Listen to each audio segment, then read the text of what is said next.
আসসালামু আলাইকুম ওয়া রাহমাতুল্লাহি ওয়া বারাকাতুহু। আমি আজকে একটি গজল নিয়ে হাজির হয়েছি। আশা করি আজকে গজলটি সবাই কাছে ভালো লাগবে।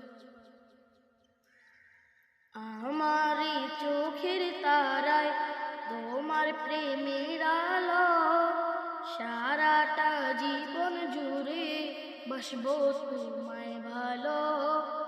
আমারই চোখের তারায় তোমার প্রেমের আলো, সারাটা জীবন জুড়ে বাসবো তোমায় ভালো।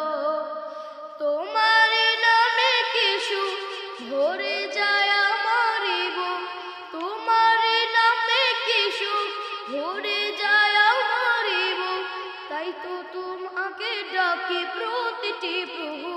আল্লাহু